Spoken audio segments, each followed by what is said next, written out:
So finally, after 4 episodes, Korra is finally feeling good. She's back and she's ready for action and take on the world's problems again as Avatar. However, she does not want to take the violent approach.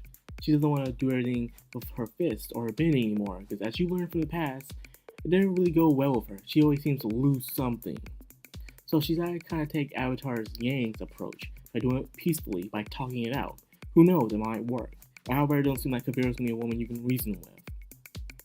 At the same time, they go into a little side story of Same, which wasn't really that important, but I guess it was important to her. It's about her and her dad. As you all know from first season, the dad was under some corrupted organization and he got captured for it. But that was so many years ago. So she went there to confront him to show out how much she's been angry and mad at him. But in the end, dude is sorry for what he's done. It's been so many years now. He's clearly changed, of course. And this is just a lesson to show you that you gotta let things go, man. Like, sure, that person did something really bad, but that person is sorry. They know you might not forgive them, but they know what they did was wrong. You can't keep that anger hold up in you all these years because it's not good for you. So she didn't have to forgive him just for him, but for her as well, so she can move on. Just get rid of that burden, get rid of that weight that's been on her for so many years. So she's working her way up to forgive him. So that's okay, I guess that's good, but it wasn't that important. Meanwhile, Barrick has been working on a super weapon for Kuvira's army. However, it is too unstable. It was almost caused so much damage. He doesn't want to do it no more. Clearly, the weapon is too dangerous to be used, and what if it gets to the wrong hands? However, Kuvira is saying, no, he's going to do his weapon for me or else. So she keeps him shut down so he has nowhere to escape. Now on Bolin's side of the story, they all meet with Sue, and Bolin is supposed to be the peacekeeper. However, things are not so peaceful, where Opal telling him, even though you're helping out the kingdom, when you leave, some shady business goes along. So Bolin starts thinking now. Instead of just being mindfully following his woman, he's now finally thinking, what does happen to some of the villages we leave and stuff like that? And it turns out some bad things happen. So he's as well as not feeling good about Kuvira's ways. Avatar finally makes it to the capital of our kingdom, and she pretty much talks to Sue, and Sue pretty much explains why Kuvira's like this. In a way, it's kind of Sue's fault, because first of all, in the past, they want Sue to take over, reunite Earth Kingdom, but Sue didn't want to do it. She was like, no, I don't want you put my views and opinions on other people, and all this lame stuff, but it still had to be done. Someone had to reunite Earth Kingdom, or else it's just be scattered and just out of order.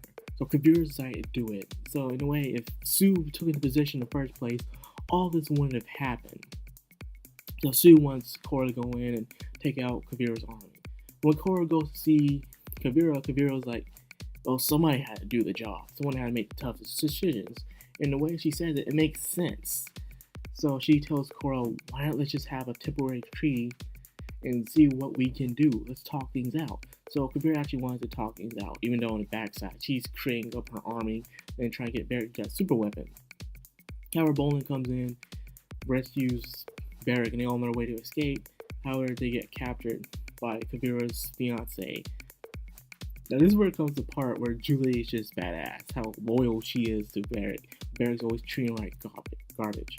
However, they all get captured again. Kuvira is like, you're all on your way to the detention center. However, a betrayal happens.